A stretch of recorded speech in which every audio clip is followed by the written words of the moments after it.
ત્યારે જ નાના દુકાનદારોને જીએસટી નોટિસથી રાહત આપવા માટે રજિસ્ટ્રેશનની નક્કી ટર્નઓવરની લિમિટ વધારવા પર ચર્ચા થઈ શકે છે।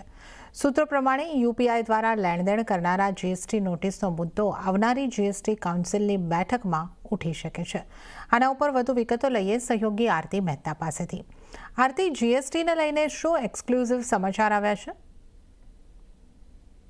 ખાસ કરીને જે નાના દુકાનદારો છે તેની માટે એક રાહતના સમાચાર આપણને અહીંયા આવતા જોવા મળી શકે છે। જીએસટી ની જે બેઠક થવાની છે, ખાસ કરીને એમાં નાના દુકાનદારો છે તેમાં જીએસટીમાં રાહત તેમને મળતી જોવા મળી શકે છે। રજિસ્ટ્રેશનની જે નક્કી ટર્નઓવરની લિમિટ છે એને વધારવા માટેનો વિચાર અહીંયાથી આ બેઠકમાં થતો આપણને જોવા મળી શકે છે। અને ખાસ કરીને યુપીઆઈ વ્યવહારો પર જીએસટી નોટિસથી નાના વિક્રેતાઓને રાહતની તૈયારી અહીંયાથી સરકાર કરતી જોવા મળી શકે છે।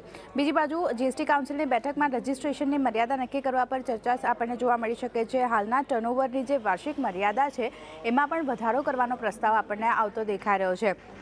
હાલમાં સર્વિસ માટે જે નિશ્ચિત વાર્ષિક ટર્નઓવર છે એની મર્યાદા 20 લાખ છે અને ગુડ્સ માટે વાર્ષિક ટર્નઓવરની મર્યાદા 40 લાખ આપણને રહેતી જોવા મળતી દેખાઈ રહી છે। તો આ મર્યાદા ખાસ કરીને હવે વધારવાનો પ્રસ્તાવ ખાસ કરીને મૂકવામાં આવ્યો છે।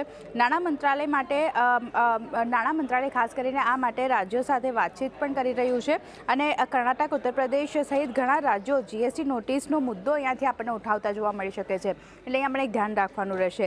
જીએસટી લાગુ થયા પછી આ મર્યાદામાં કોઈ ફેરફાર કરવામાં નથી આવ્યો, એટલે હવે ખાસ કરીને આ બેઠક જે છે તેની મર્યાદા વધારવા માટે ખાસ કરીને જોઈએ તો રજિસ્ટ્રેશનની મર્યાદા માટે આ ચર્ચા અહીંયાથી થતી જોવા મળી શકે છે। કારણ કે એક વખત જીએસટી લાગુ થયા બાદ અહીંયા કોઈ ફેરફાર નથી કરવામાં આવ્યો, તો હવે કદાચ કોઈ ફેરફાર અહીંયાથી આવતો જોવા મળી શકે છે। પણ તમને જણાવી દઈએ કે કમ્પોઝિશન સ્કીમમાં 1.5 કરોડ સુધીના વાર્ષિક ટર્નઓવર પર ફક્ત 1% જીએસટી જે છે તે અહીંયાથી લાગે છે।